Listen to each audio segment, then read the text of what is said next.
A Lei Maria da Penha foi criada em 2006 com o objetivo de reduzir a violência doméstica contra a mulher. Além de estabelecer punições, prevê também políticas públicas de prevenção e melhoria no atendimento e proteção das vítimas. Este ano foi aprovada a Lei do Feminicídio, que prevê punições maiores para homicídios praticados contra mulheres.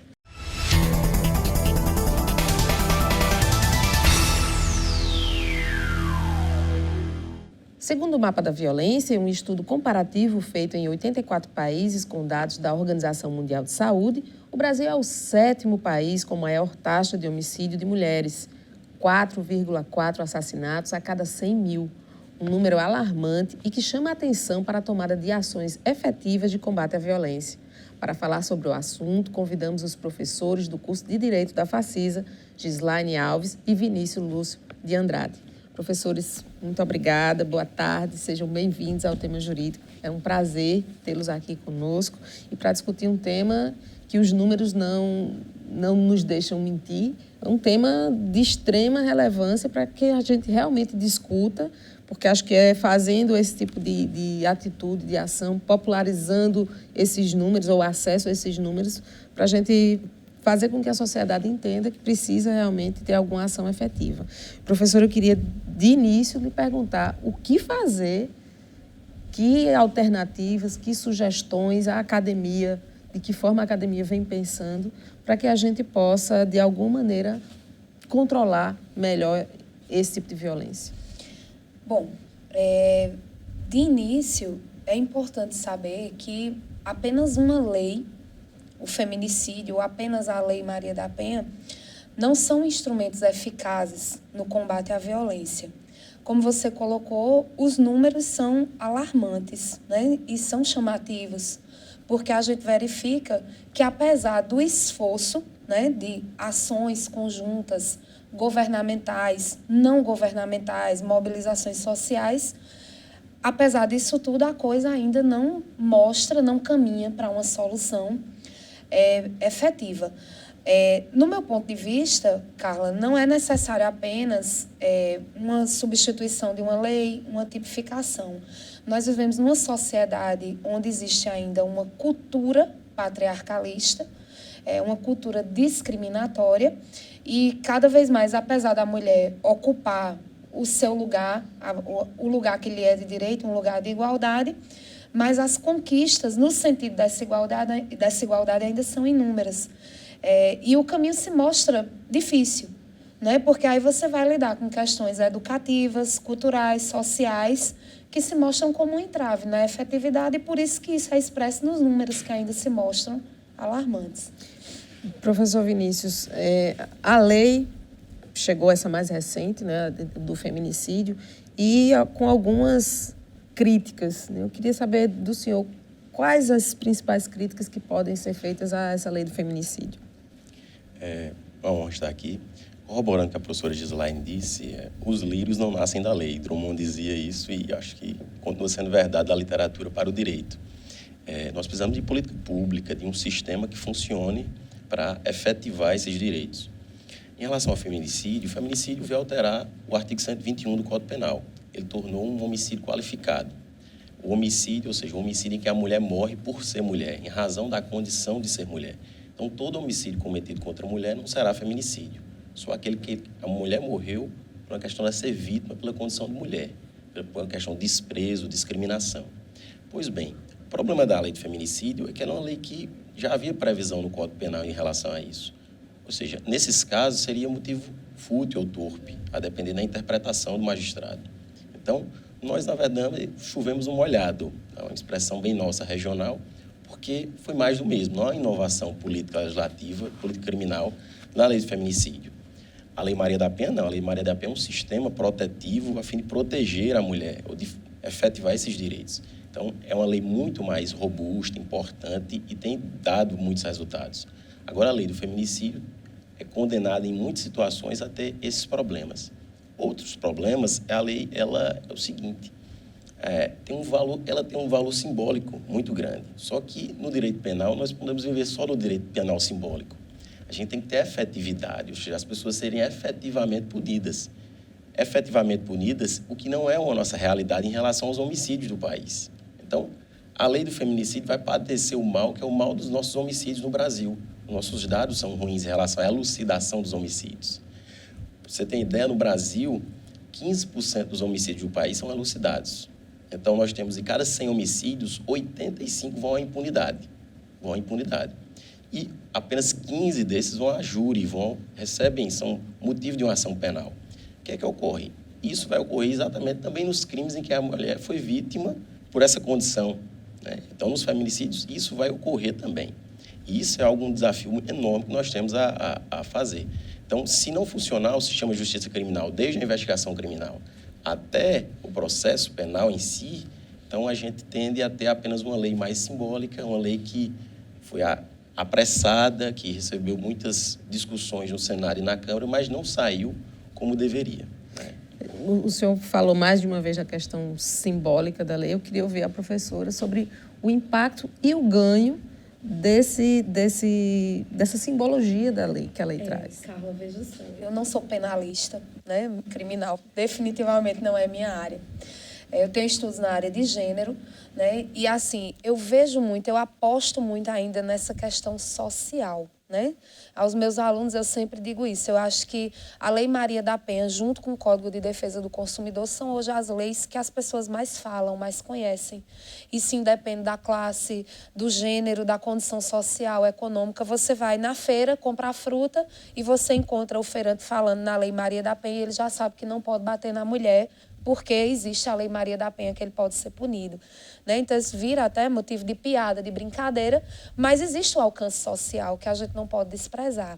Então, o feminicídio, apesar dessa questão da legalidade penal, que é uma coisa muito própria do direito penal e não havia como ser diferente, mas eu enxergo que a sociedade visualizou o feminicídio com a implantação da lei, né? Eu não estou entrando no mérito se ela é eficaz ou não, porque aí, de fato, eu acho que a eficácia ela fica condicionada, inclusive, à questão da polícia judiciária. O preparo, né? O preparo. O agente que vai investigar, ele não tem estudo de gênero, ele não tem condição de saber se aquele crime realmente foi motivado por ser mulher, por ser uma condição feminina, ou para ele é um homicídio como outro qualquer, que está sendo investigado, apurado como outro qualquer. Então, na efetividade, você esbarra com determinadas situações, mas a questão da divulgação, do alcance social, pelo fato de haver a tipificação específica, de se falar tanto, até mesmo na mídia, sobre o feminicídio, gera um impacto nas pessoas, gera uma visualização desse problema específico da mulher, e eu acho que toda ação que dê visualização aos problemas enfrentados pela mulher e às formas de combate desses problemas, elas têm validade. E como é que vocês veem uma das críticas que a lei seria uma afronta ao princípio da igualdade? Eu não entendo dessa forma. Inclusive, quando a própria Lei Maria da Penha também foi editada, foi publicada, muita gente falou isso. E o homem que sofre violência, o homem que é agredido, a mulher que bate com toalha molhada no homem, né? Até dizia, ficava com... Tem gente que até traz em tom de piada e tudo mais. Mas não entendo como afronta a questão da igualdade, porque as questões de gênero são questões históricas, culturais, frutos de uma sociedade patriarcalista, e para ser combatido precisa vir uma lei que realmente promova a tentativa de igualdade nessa situação. Então, dar à mulher uma condição diferenciada não significa dizer que está desprezando o homem ou qualquer outra pessoa que sofra violência. Não impede que o Estado também tenha medidas de combate aos outros tipos de violência, né? Então, não é uma lei que é excludente de forma alguma. Ela apenas tenta dar um tratamento diferenciado ao sujeito que está precisa mais dessa vulnerável. situação. Eu tenho uma divergência em relação a isso. Ela viola a igualdade sim. Ela é bem diferente. Comparar a lei do feminicídio com a Lei Maria da Penha é distinta. Por exemplo, a lei do feminicídio é estritamente penal. A Lei Maria da Penha é uma lei que é um microsistema jurídico. ela envolve desde a delegacia da mulher até uma vara especializada em violência doméstica. Ela envolve medidas de natureza civil e de natureza criminal. Ela é uma lei ampla, uma lei muito bem construída, tem medidas protetivas, tem uma série de situações que podem lá socorrer a vítima, socorrer a ofendida. Só que, na classe do feminicídio, é uma lei estritamente penal, estritamente punitivista, né, nesse prisma. O que é que ocorre? O anteprojeto que tinha, tanto o anteprojeto que tem do nosso Código Penal atualmente e o projeto inicial da lei do feminicídio eram bons anteprojetos. Só com as discussões na Câmara, tornaram-se, ao invés de um projeto em relação a criminalizar os crimes de gênero, os homicídios relacionados à questão de gênero, se tornou o quê? Na verdade, crimes em relação à mera condição de ser mulher, O tempo da gente ir para esse bloco acabou, mas no próximo a gente retoma essa conversa, essa discussão. Vamos para o nosso primeiro intervalo e voltamos já.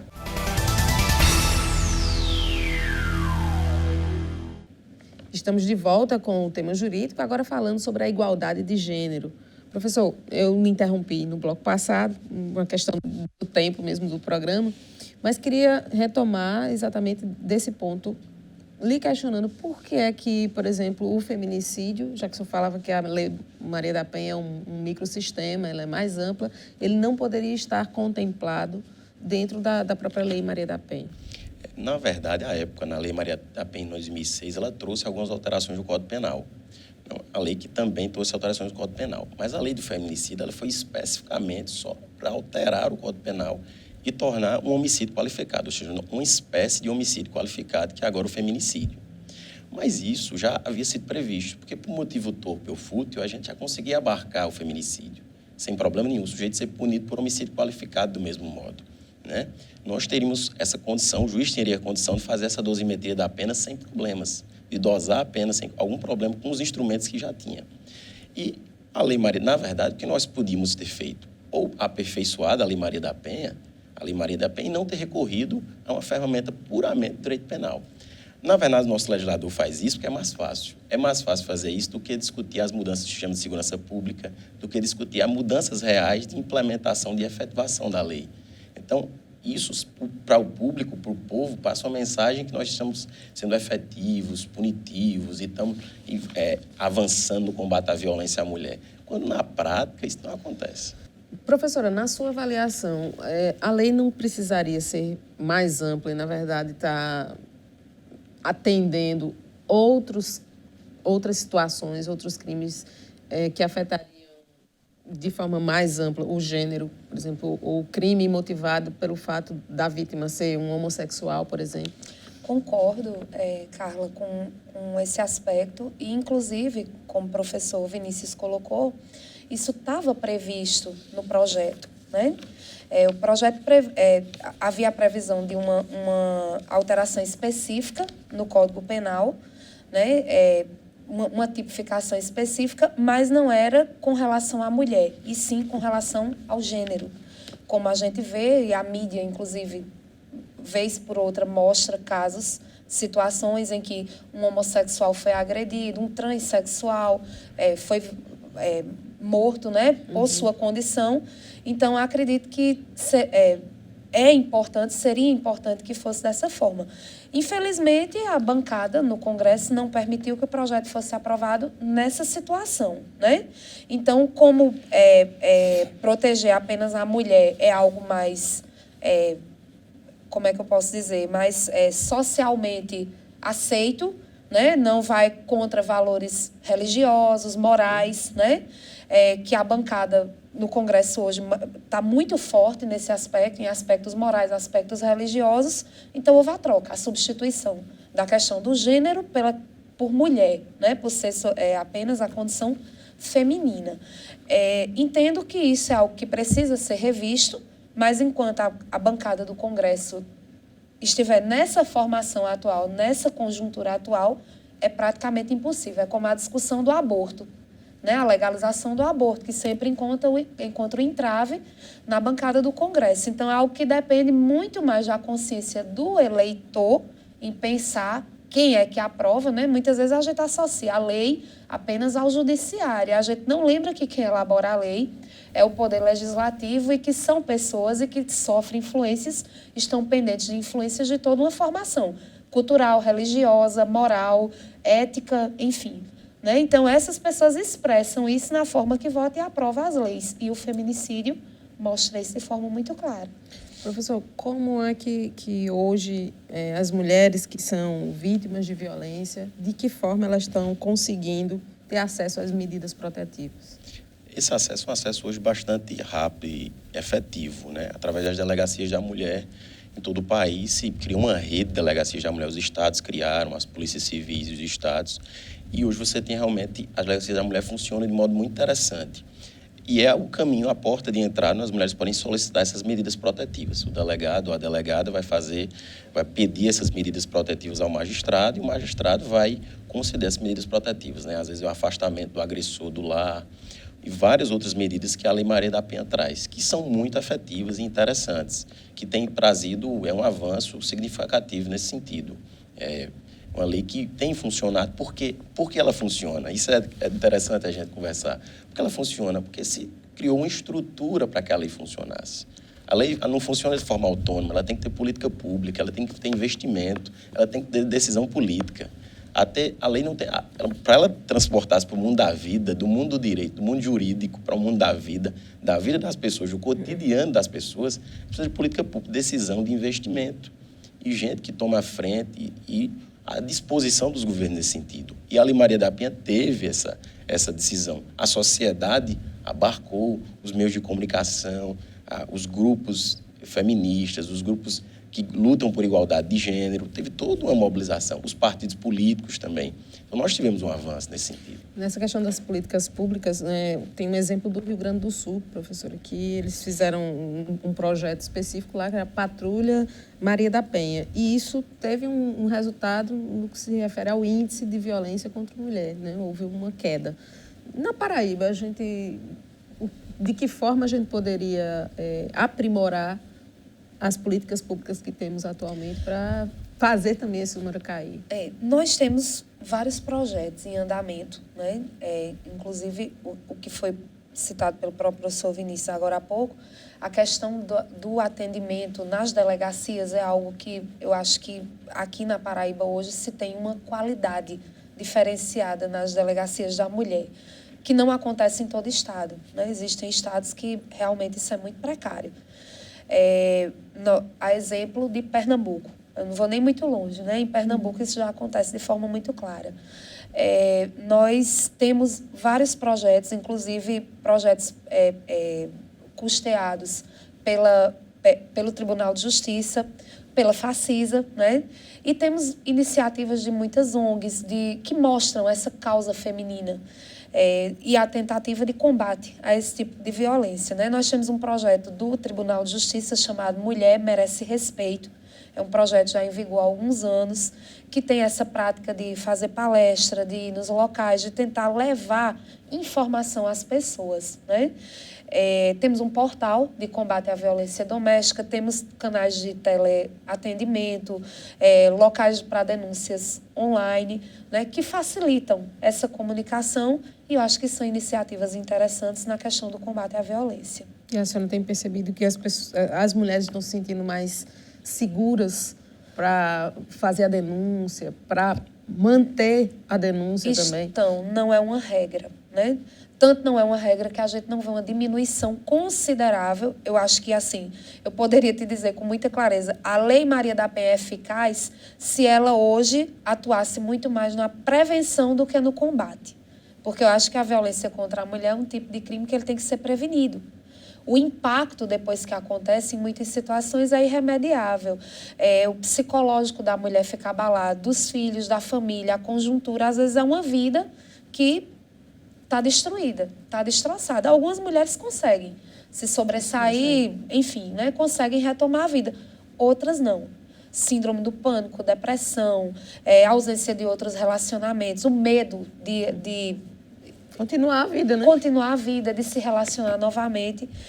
O afronto aos filhos, né? E, enfim, inúmeras outras situações são decorrentes O disso prejuízo que mostra, é grande, enorme, né? Então, no combate, eu acho que deveria ser menos do que na prevenção. E os números, infelizmente, ainda mostram que esse tipo de violência continua acontecendo. Lamentável. Vamos para o nosso último intervalo, 1 minuto só.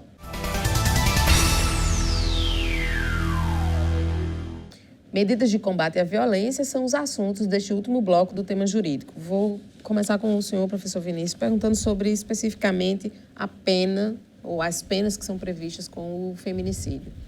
Com o feminicídio, o homicídio, como se tornou-se qualificado, então ele começa com uma pena base de 12 a 30 anos. E tem algumas causas de aumento da pena, que foram, o legislador criou elas e selecionou estas, que vão tornar a pena ainda maior, ou seja, de um terço até metade, né? E essas causas de aumento seriam quando o crime é cometido contra maior de 60 anos, uma pessoa, o idoso que a gente chama, né? Menores de 14 anos, uma pessoa com deficiência. Quando a vítima está na presença do ascendente ou dos descendentes, ou seja, dos pais ou dos filhos, né? Criou essa inovação. Essa é a nossa principal alteração mais efetiva. As demais a gente já tinha previsão, né? Ou seja, tornou o crime mais duro, tornou a punição mais dura para esse crime, evidentemente. Essa questão da punição tem uma relação direta com o impacto no primeiro momento, né? Então, por exemplo, na Lei Maria da Penha, inicialmente a gente percebeu uma curva, né, que realmente houve aí um declínio no número de crimes. Só que com o passar do tempo esse número voltou a crescer. Teria uma relação aí com a eficácia ou ineficácia da aplicação da lei, e isso poderia acontecer também com o feminicídio? Na verdade, Carla, esse é um fenômeno interessante. Não em relação ao feminicídio vai acontecer isso, porque os nossos dados de homicídio são dados bem mais confiáveis. Nós temos quase o número exato de homicídios no Brasil que ocorrem. Só que os casos de violência doméstica estavam naquelas cifras negras, ou seja, as pessoas sofriam violência doméstica, a mulher sofria violência doméstica, mas não noticiava isso à polícia, não noticiava isso ao Estado, aos órgãos de segurança. O que é que ocorre? Com a criação da Lei Maria da Penha, esses casos começaram o quê? Explodiram a quantidade de notícia desses casos. Então, isso mudou completamente o cenário. A priori, você tinha um decréscimo desses crimes e depois o quê? Um aumento. Mas era o quê? Era aquela demanda reprimida. A demanda reprimida. Então, aí, as pessoas começaram a buscar medida, a proteção, buscar ajuda, buscar socorro nos órgãos de segurança, principalmente nas delegacias da mulher. Então, isso mudou completamente o cenário. No feminicídio, não. Nossos casos de feminicídio, a gente já tem... O que vai se identificar hoje é a motivação subjetiva desses crimes. Porque, veja, a gente tem que deixar claro, o feminicídio só ocorre quando a mulher morre em razão da condição dela ser mulher. Ou por uma questão decorrente de violência doméstica ou familiar. Aí é feminicídio. Ou seja, vai ter que se identificar na motivação subjetiva do agressor, do homicida, que ele está matando aquela mulher porque ele despreza a condição dela ser mulher. Então, isso tem que deixar bastante claro. Em geral, não é o nosso mapa. Na verdade, a maioria das mulheres hoje morrem por outras questões. Por exemplo, a questão relacionada à droga, né? A questão do tráfico de drogas, o mercado da droga. O que ocorre? Muitas mulheres vão cuidar dos negócios do marido quando ele vai preso. Ou funcionam como mulas do tráfico. E elas vão exatamente sofrer represálias da disputa pelo mercado da droga também. E muitas vezes vão morrer. Não é uma questão de feminicídio, obviamente, é uma questão de disputa do tráfico, lá relacionada ao tráfico de drogas. É um dado interessante, muito importante hoje, né? E essas questões estão envolvidas exatamente em relação ao feminicídio. Professor. Ainda, só complementando sua pergunta inicial quanto aos dados, eu acho importante também se colocar, né, e isso o professor Vinícius também deixou na fala dele, a questão da violência doméstica, ela é mais difícil de você verificar porque ela acontece no âmbito interno, né? O Estado tem a dificuldade de atuação. O dado do homicídio é mais fácil. É um crime que é apurado pelo Estado, independente de representação de vítima, a ação penal é diferenciada, o aparato que é colocado é diferenciado.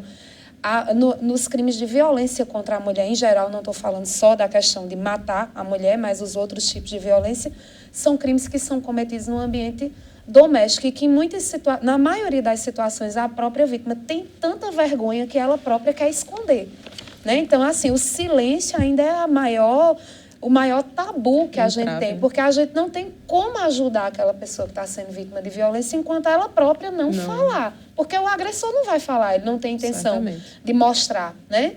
E a vítima, em muitas situações, ela cala, né? Então, o aumento do dado na Maria da Penha talvez seja exatamente o reflexo dessas pessoas que se viam sufocadas, sem meios, e que passaram a falar, de alguma forma. Sentir a segurança para isso também, né, Isso, professora? não contempla a integralidade, mas aí um bom percentual já entra nessa questão. Quero abordar com a senhora agora a questão do poder da mídia, ou a influência da mídia, junto ao poder legislativo.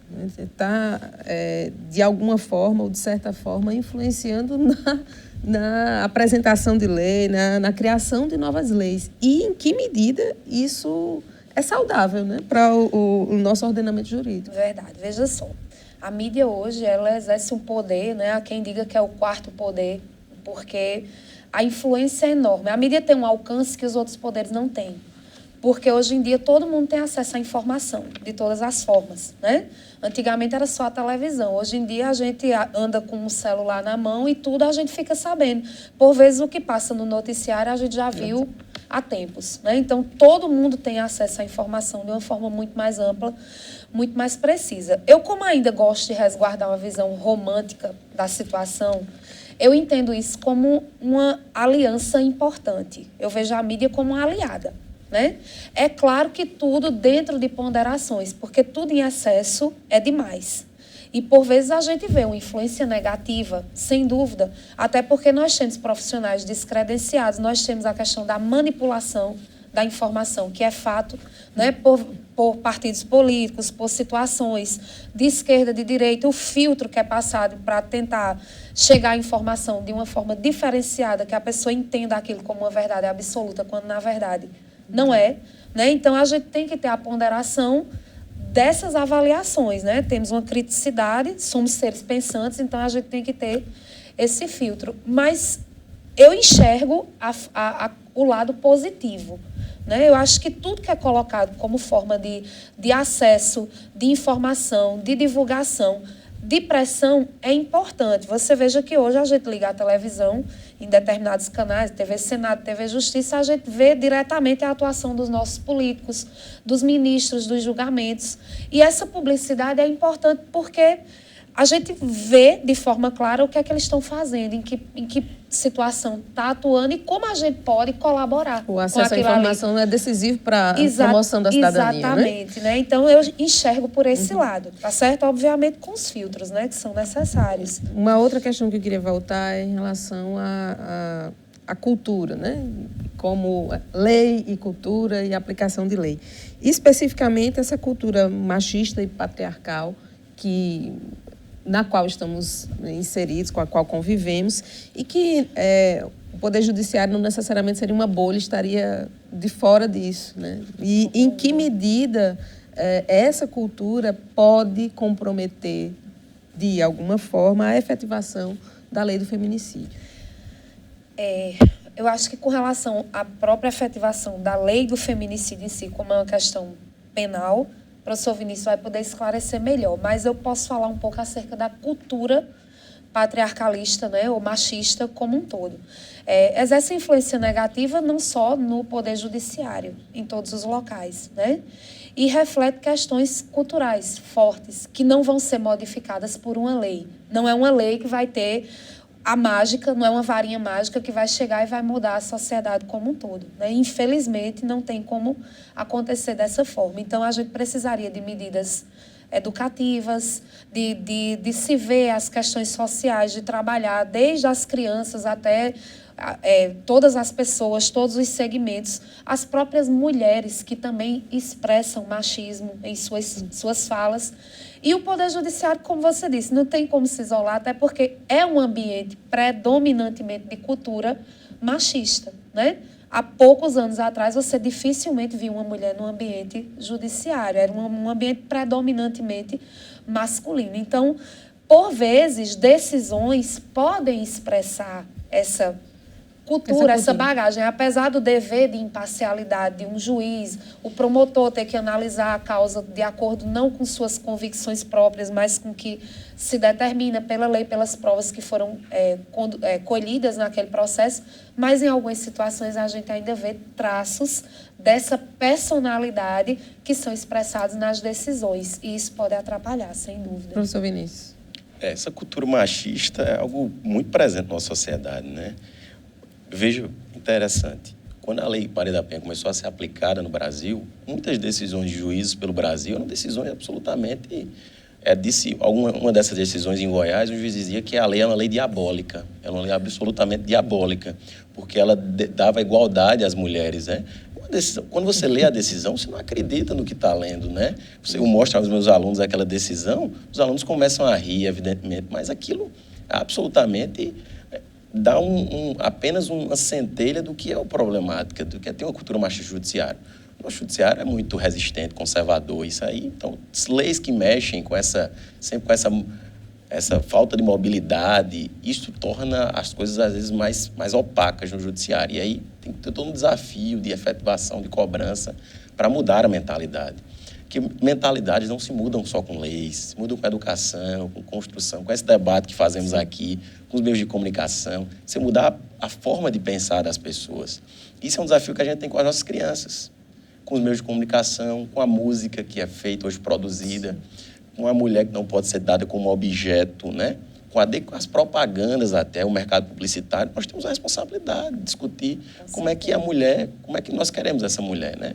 Por um lado, queremos uma mulher emancipada, autônoma, mas, de outro modo, em outras situações, não. É uma mulher objeto, é uma mulher que é desprezada, é uma mulher apenas como um símbolo sexual, né? Objeto sexual. Isso tem que ser discutido, tem que ser objeto das nossas preocupações, principalmente enquanto universidade, enquanto educadores, enquanto TV educativa, TV universitária. Isso é uma missão de todos nós, né? Esse papel da educação, professora, acho que a senhora pode trazer elementos do que a Facisa vem fazendo em termos de projetos educativos e de trabalho de prevenção, como a senhora pontuou bem aí, em relação a essa problemática da violência contra a mulher. Isso. Nós temos na Facisa um projeto de extensão universitária, Direito às Mulheres Vítimas de Violência. É um projeto que já está no seu 4º ano.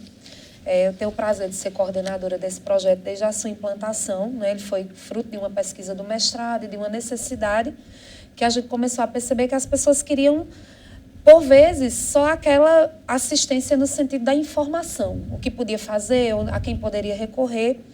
E, atualmente, o projeto funciona com alunos do 5º período da noite, né? E nós temos inúmeras ações de palestras, de divulgação, junto com as ações sociais que são promovidas pelos demais cursos da Facisa e também pelo curso de Direito em outras áreas.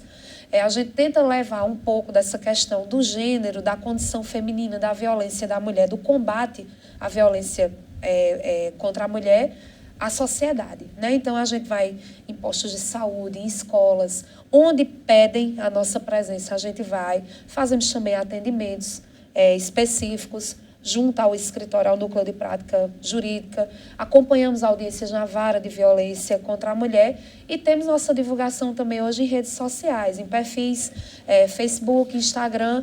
Muito em breve estaremos também com o WhatsApp disponível, tudo como uma forma de facilitar o acesso dessa pessoa vítima de violência ou quem quer algum tipo de informação sobre essa questão da violência contra a mulher, para ela poder chegar de uma forma mais rápida, mais eficaz, aos membros do projeto como um todo, né? Os alunos também estão muito à frente disso, muito empenhados e utilizam essas ferramentas como forma de divulgação. Né? Parabéns pelo projeto. Obrigada. Chegamos ao final do programa. Quero agradecer a participação de vocês, a disponibilidade em estar aqui conosco, conversando sobre o tema. Registrar aqui que esse programa de hoje foi uma produção em parceria da Assessoria de Comunicação da Facisa com alunos do curso de Direito. Eles são pioneiros nessa participação e faço questão de citar o nome de cada um deles, que é Maria Clara Donato Alves, Bruno William Barbosa de Souza, Monalisa Pereira Martins e Nájila Medeiro Bezerra. Esses alunos são parceiros nossos agora na produção do tema jurídico. Pelo menos uma vez por mês eles vão estar fazendo essa produção em parceria com a gente. Fizeram a pesquisa, né? contactaram professores e agradeço publicamente aqui a eles por essa participação e a vocês reitero esse agradecimento por terem estado aqui conosco. Muito obrigada. Obrigada a você também por estar aqui conosco. Participe do Tema Jurídico enviando sua sugestão. Curta nossa fanpage, siga nosso canal no YouTube e obrigada novamente pela audiência. Bom final de semana e até sábado que vem.